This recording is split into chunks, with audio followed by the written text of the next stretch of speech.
Painted Painless Learning. નમસ્કાર વિદ્યાર્થી મિત્રો, સ્વાગત કરું છું તમારું પેઇન્ટેડ લર્નિંગમાં. ઇંગ્લિશ બોલવાનો તમને રસ છે, તમને ઈચ્છા છે, એ તમને આ વિડીયો ઉપર ખેંચીને લાવ્યું છે. ડિયર સ્ટુડન્ટ્સ, આ વિડીયોની અંદર આપણે નકાર વાક્ય અને પ્રશ્નાર્થ વાક્ય શીખવાના છીએ. આ આપણી સિરીઝનો, આ આપણી ગુજલીશ સિરીઝનો ત્રીજો વિડીયો છે. ગુજલીશ, ગુજરાતીમાંથી ઇંગ્લિશ શીખવું, આપણો આ ત્રીજો વિડીયો છે. પહેલો વિડીયોમાં પોતાનું ઇન્ટ્રોડક્શન ઇંગ્લિશમાં કેમ અપાય, પરિચય કેમ અપાય, એનો વિડીયો ઉતાર્યો. બીજા વિડીયોઝની અંદર આપણે વિધાન વાક્ય બનાવતા શીખ્યા, એટલે કે સિમ્પલ સેન્ટેન્સ શીખ્યા, જેનું ગુજરાતીમાંથી ઇંગ્લિશમાં રૂપાંતર કરતા. હવે આજના વિડીયોમાં આપણે શીખવાના છીએ નકાર વાક્ય અને પ્રશ્નાર્થ વાક્ય. જો આ વિડીયો તમે છેલ્લે સુધી જોયો તો 110% તમે નકાર વાક્ય બનાવતા શીખી જશો અને પ્રશ્નાર્થ વાક્ય બનાવતા, બોલતા, લખતા આરામથી આવડી જશે. એના માટે તમારે શું કરવું પડશે? વિડીયો ઠેઠ સુધી, છેલ્લે સુધી જોવો પડશે. અને વિડીયો લાઇક કરો જો તમને આ પ્રયત્ન અમારો ગમતો હોય તો. ચેનલને સબસ્ક્રાઇબ કરો જો તમે પહેલી વખત આવ્યા છો તો, કારણ કે આ ચેનલ તમારા કામની છે. તો ડિયર સ્ટુડન્ટ્સ, આપણે શરૂઆત કરીએ છીએ વિધાન વાક્ય. આઈ એમ પ્યુપિલ, હું વિદ્યાર્થી છું. અગર મારે આનો પ્રશ્નાર્થ બનાવવું હોય તો આઈ એમ છે, એમાં એમ આગળ લઈ લેવાનું. એમ આઈ પ્યુપિલ, બરાબર. આગળ સમજવાના છીએ આવું શું લેવા થાય, કરતા અને ક્રિયાપદમાં શું ચેન્જ આવે એ જોવાના છીએ. બીજું છે યુ આર ટીચર, બરાબર. એનું મારે પ્રશ્નાર્થ બનાવવું હોય તો આર યુ ટીચર, તમે ટીચર છો, બરાબર ને? સમજાણું કે નહીં? પછી ધીસ ઇઝ પેરોટ, બરાબર ને? ધીસ ઇઝ પેરોટ, પેરોટ એટલે પોપટ થાય, આ પોપટ છે. પછી આનું પ્રશ્નાર્થ બનાવવું હોય તો ઇઝ આગળ આવી જાય, ધીસ પાછળ યુ જાય. ઇઝ ધીસ પેરોટ, આ પોપટ છે, એટલે પોપટ એટલે પક્ષીની વાત કરું, બીજા કોઈ નહીં. હાલો, એટલે સાહેબ હું કઈ પોપટ નથી, હા આપણે પોપટલાલની વાત કરતા નથી. This is crow, crow, crow એટલે શું? કાગડો, બરાબર. તો હવે એનું પ્રશ્નાર્થ કરવું હોય તો ઇઝ ધીસ ક્રો, આ કાગડો છે. તો તમે ધ્યાનથી જોયું હોય તો તમને ખ્યાલ આવશે વિદ્યાર્થી મિત્રો કે જ્યારે આપણે પ્રશ્નાર્થ વાક્ય બનાવવું હોય તો એમ ઇઝ આર આગળ આવી જાય. એમ ઇઝ આર આગળ આવી ગયું ને, જો એમ આગળ આવી ગયું, આર આગળ આવી ગયું, ઇઝ આગળ આવી ગયું, અહીંયા ઇઝ આગળ આવી ગયું, તો એમ ઇઝ આર ક્યાં આવી જાય? આગળ આવી જાય. ટૂંકમાં કહેવાનો મતલબ શું કે જ્યારે વિધાન વાક્યનું પ્રશ્નાર્થ વાક્ય બનાવવું હોય તો શું કરવાનું? એમ ઇઝ આર આગળ લઈ લેવાનું, પછી આ યુ ધીસ ધેટ જે કંઈ પણ હોય પાછળ લઈ લેવાનું, વાર્તા થાય પૂરી, એટલે પ્રશ્નાર્થ વાક્ય બની ગયો, બરાબર. આગળ વ્યા જઈએ. હવે હકાર વાક્યનું નકાર વાક્ય કેમ બને? જો અહીંયા ધ્યાન રાખો. આઈ એમ અ પોસ્ટમેન, હું પોસ્ટમેન છું. પોસ્ટમેન એટલે કે ટપાલી, બરાબર ને? આઈ એમ પોસ્ટમેન, હું ટપાલી છું. તો અહીંયા શું આવશે? અહીંયા ખાલી નોટ લાગે. આઈ એમ પછી ક્રિયાપદ, પછી એમ છે ને ક્રિયાપદ કહેવાય, એના પછી નોટ લાગે. આઈ એમ નોટ અ પોસ્ટમેન, હું ટપાલી નથી. વાર્તા પૂરી થઈ ગઈ. યુ આર અ પોલીસમેન, તમે પોલીસમેન છો, બરાબર ને? પોલીસ છો તમે. તો હવે નકાર વાક્ય કરવું હોય તો યુ આર નોટ, બોલો, પોલીસમેન. સમજાણું કે નથી સમજાણું? ખ્યાલ આવ્યો કે નહીં? પછી હી ઇઝ ફાર્મર, આ ફાર્મર છે. તો હવે એનું નકાર કરવું હોય તો હી ઇઝ નોટ ફાર્મર, તે ફાર્મર નથી. એના પછી શી ઇઝ નર્સ, નર્સ એટલે નર્સ. હવે પરિચારિકા કરવા જશું તો એનું સમજાય નહીં ઉલટું, માણાને આમ ગોથા ખાઈ જાય. પરિચારિકા, મોબાઈલને દૂરભાષા યંત્ર કહું તો સમજાય જ નહીં કે સાહેબ કેવા હું માંગે, એટલે આપણે નર્સનું નર્સ જ રાખશું, બરાબર ને? શી ઇઝ અ નર્સ, બરાબર. તો અહીંયા શું આવશે? She is not a nurse. હાલો, ક્લિયર થઈ ગયું? અ બોલી શકો ને એ પણ બોલી શકો. સો નકાર વાક્ય બનાવવું તો સાવ ઇઝી છે ભાઈ, જરાય અઘરું નથી. ખાલી તમારે શું કરવાનું હોય તો કે આ ક્રિયાપદ પછી એમ ઇઝ આર પછી નોટ લગાડવાનું, બીજું કાંઈ નથી કરવાનું. ક્યાં લગાડવાનું? એમ ઇઝ આર પછી. કરતા ભૂલી જાઓ, ક્રિયાપદ ભૂલી જાઓ, પણ જેને સમજવું છે આઈ યુ હી શી એ કરતા છે, એમ ઇઝ આર એ ક્રિયાપદ છે, એના પછી લાગે નોટ. સિમ્પલ છે. હાલો, ક્લિયર થઈ ગયું? હવે એક્સરસાઇઝ, અહીંયા આપણને એક એક્સરસાઇઝ આપણે કરીશું. આ એક્સરસાઇઝ સેકન્ડ તમારે કરવાની છે કે ભાઈ ગુજરાતી વાક્યનું હું તમને પહેલા 3 વાક્ય કરી દઈશ, પછી ચોથો, પાંચમો, છઠ્ઠો થી લઈને 12 વાક્ય સુધી તમારે ઇંગ્લિશ કરવાનું છે, બરાબર ને? ઓકે. અને છેલ્લેના 2 વાક્ય નહીં દેખાતા હોય તો બધા કદાચ છેલ્લા 2 વાક્ય પણ હું ઇંગ્લિશ કરી દઈશ. ડન? ઓકે, ચલો હવે આ એક્સરસાઇઝ કરીએ છીએ. આપણને શું કર્યું? નીચેના વાક્યોને પ્રશ્નાર્થ તેમજ તે નકાર વાક્યોમાં ફેરવો, એટલે કે પ્રશ્નાર્થ બનાવવાનું છે અને નકાર પણ બનાવવાનું છે. જોઈએ, મને આવડતું નથી, તમે શીખવાડજો. ધીસ ઇઝ અ બોલ, તો પહેલા આપણે શું બનાવવાનું છે? પ્રશ્નાર્થ. તો પ્રશ્નાર્થ બનાવવામાં ધીસ ઇઝ છે તો ઇઝ આગળ વ્યૂ જશે, ધીસ પાછળ આવી જાય તો શું બને? ઇઝ ધીસ બોલ? ઇઝ ધીસ અ બોલ? આ પ્રશ્નાર્થ બની ગયું.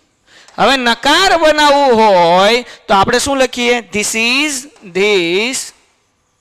ઇઝ નોટ અ બોલ. બરાબર ને? તે દડો છે નહીં. ક્લિયર થઈ ગયું? સમજાણું? ટપ્પો પડ્યો? તમે કહેશો સાહેબ આ તો સાવ ઈઝી છે, આમાં ક્યાં કઈ અઘરું છે? એના પછી હી ઇઝ કાનજીભાઈ, તે કાનજીભાઈ છે. બરાબર. તો હવે આપણે એનું પ્રશ્નાર્થ બનાવવું છે. પ્રશ્નાર્થ બનાવવા માટે શું કરવું પડશે? હી ઇઝ છે તો ઇઝ આગળ આવી જશે. અહીંયા શું આવશે? Is he Kanjibhai? શું એ કાનજીભાઈ છે ભાઈ? Is he Kanjibhai? શું એ કાનજીભાઈ છે? તો આપણે એનું હવે નકાર વાક્ય બનાવશું. નકાર વાક્યમાં શું આવશે? હી ઇઝ પછી અહીંયા ખાલી નોટ લાગી જાય. He is not Kanjibhai. તો આ ક્રિયાપદ થયું. ઇઝ પછી નોટ લાગે. He is not Kanjibhai. બરાબર ને? હાલો અહીંયા એ નહીં આવે, ખાલી કાનજીભાઈ આવશે. બરાબર ને? કાનજીભાઈ, કાનજીભાઈ. ઓકે, ચલો ડન ડન ડન. આગળ વયા જઈએ. એના પછી નેક્સ્ટ સેન્ટેન્સ. ભાઈ જો ઇંગ્લિશ હાવ ઇઝી લેંગ્વેજ છે, ફની લેંગ્વેજ છે. તમે ધબધબાટી બોલાવો એટલે આવડે જ તે. ઓકે ડિયર સ્ટુડન્ટ્સ, પણ પછી તમે આમ બોલો ને એમ ન કહેવાય કે ઇંગ્લિશ બોલો છો. You have to speak properly, right? Okay. So હવે આપણે જોઈએ છીએ ત્રીજું સેન્ટેન્સ. You are Shyamjibhai. તમે શ્યામજીભાઈ છો? આનું આપણે પહેલા કેવું કરવું છે? પ્રશ્નાર્થ કરવું છે. યુ આર છે તો આર ભાઈ આગળ વયા જાય, યુ ભાઈ પાછળ આવે. So how we can write this sentence? We have to write this. Are you Shyamjibhai? Are you Shyamjibhai?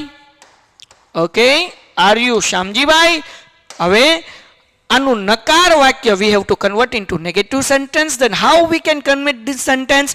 આપણને શું કીધું છે? યુ આર કીધું છે તો પાછળ નોટ લગાડી દેવાનું. અહીંયા લખી નાખવાનું ભાઈ, you are not Shyamjibhai.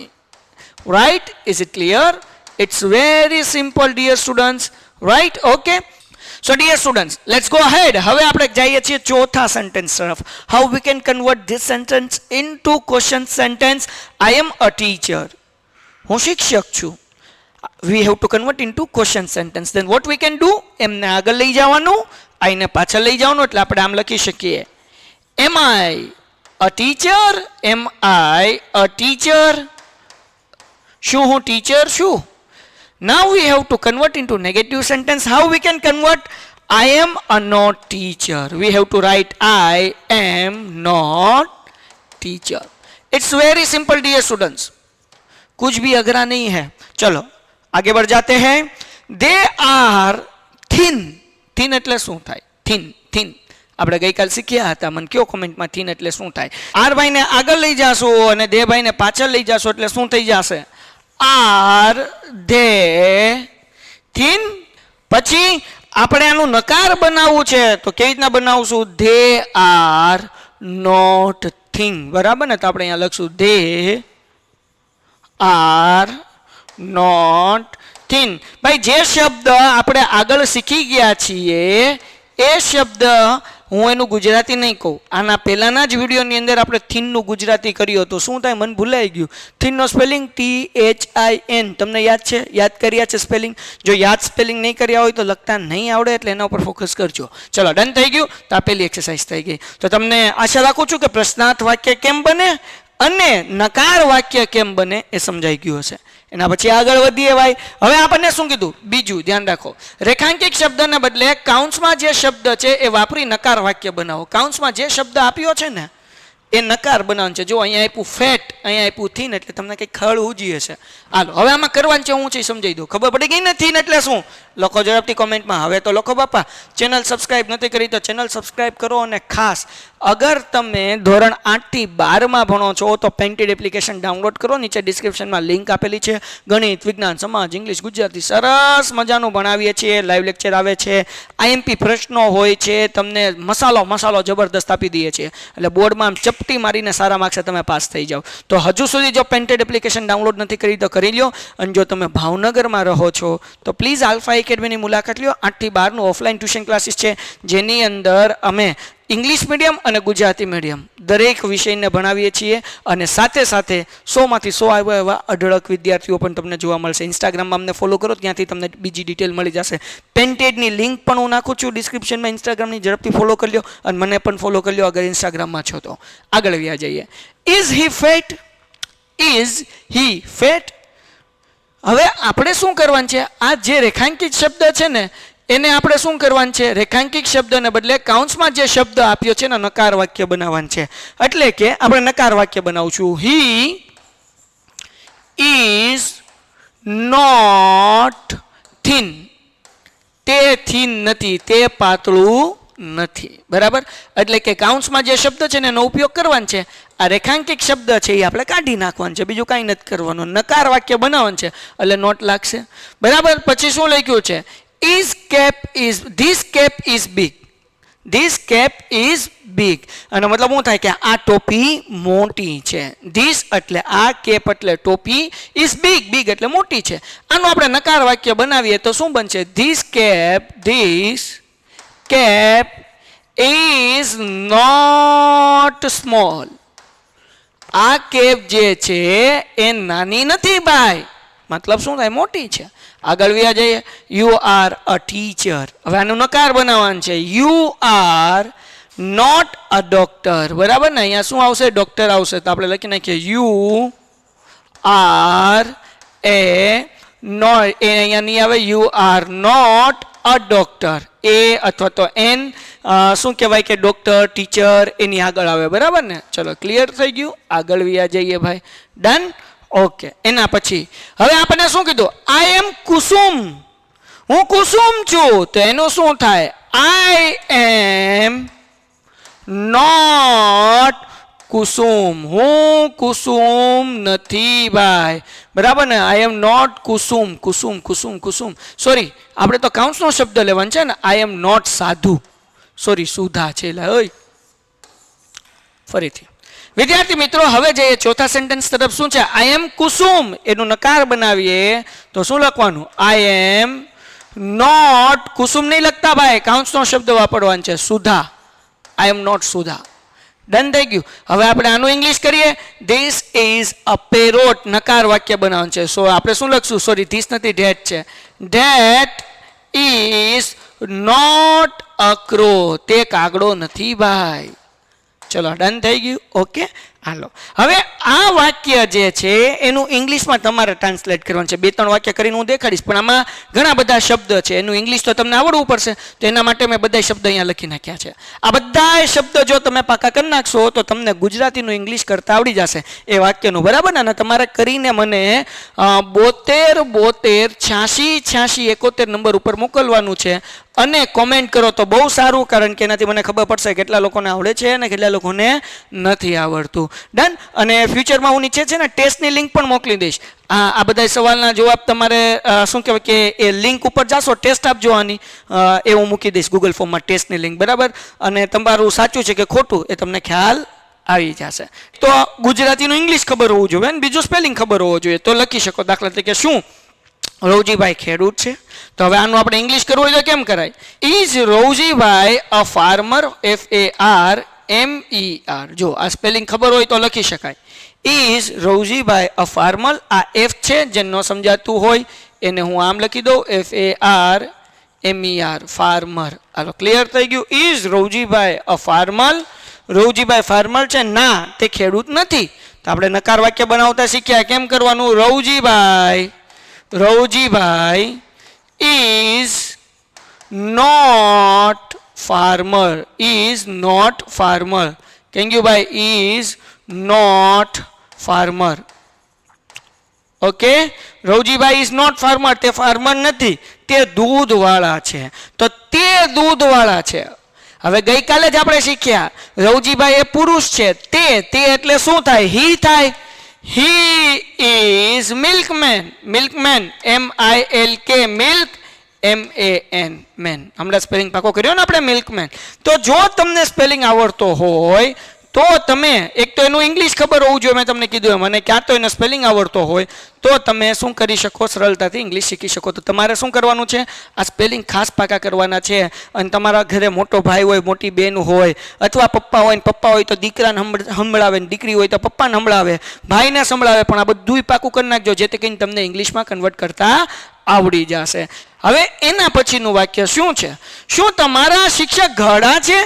Is your teacher old? તમારા શિક્ષક ઘરડા છે? Is your teacher old? પછી આ શું આવશે, ના, મારા શિક્ષક ઘરડા નથી. My teacher is not old. બરાબર, તે જુવાન છે. He is young. હું છોકરો છું ને, એટલે આ તમારા શિક્ષક એટલે મારી વાત થાય છે. બરાબર, એવું સમજો.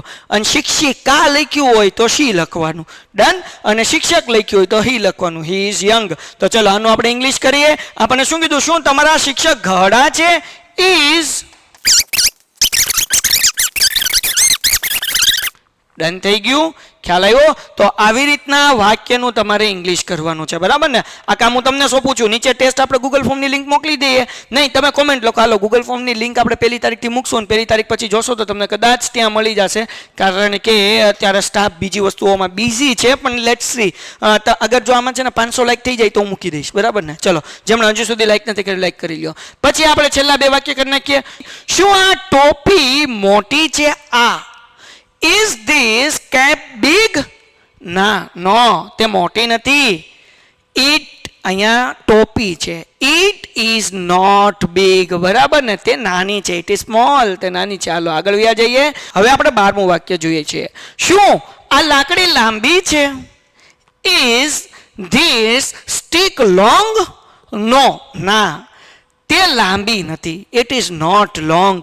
તે ટૂંકી છે. It is short. સો વિદ્યાર્થી મિત્રો, આવી રીતે જો તમે પ્રેક્ટિસ કરશો તો ડેફિનેટલી ઇંગ્લિશ બોલતા પણ શીખી જશો ને લખતા પણ શીખી જશો. અને મારો જે એ જ છે કે ભાઈ આપણને ઇંગ્લિશ સારું બોલતા પણ આવડવું જોઈએ, લખતા પણ આવડવું જોઈએ, અને વાંચતા પણ આવડવું જોઈએ. અને જો આ વાક્ય તમે બધા કોમેન્ટમાં લખો તો બહુ સરસ. તમે ટેસ્ટ આપો, તમે હાથે લખો આ વાક્ય, તમારા સ્પેલિંગ સાચા પડે છે કે નહીં જો, એટલે તમને ખબર પડશે કે તમને કેટલું ઇંગ્લિશ આવડ્યું ને કેટલું નથી આવડ્યું. જો ઇંગ્લિશ આમ જ શીખાય, જો પ્રયત્ન નહીં કરો તો ઇંગ્લિશ નહીં શીખાય. રોજ અડધી કલાક મને આપો અને હું 40 દિવસમાં તમને 100% ઇંગ્લિશ શીખવી દઈશ. પણ એના માટે રોજ પ્રેક્ટિસ કરવી પડે અને રોજ ઘરે બોલવું પડે અલગ અલગ વાક્ય, જેથી કરીને તમે સરસ રીતે ઇંગ્લિશ બોલી શકો.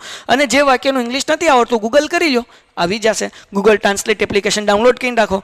જે વાક્યનું ઇંગ્લિશનું ગુજરાતી ન ખબર હોય કે ગુજરાતીનું ઇંગ્લિશ ન ખબર હોય એનો ઉપયોગ કરો, અને તમારું ઇંગ્લિશનું શબ્દ ભંડોળ, જેને વોકેબ્યુલરી કહેવાય, એ થોડું વધારો. ડન થઈ ગયું? જો આ વિડીયો ગમ્યો હોય તો પ્લીઝ લાઇક કરો, ચેનલને સબસ્ક્રાઇબ કરો, તમારા મિત્રો સાથે શેર કરો.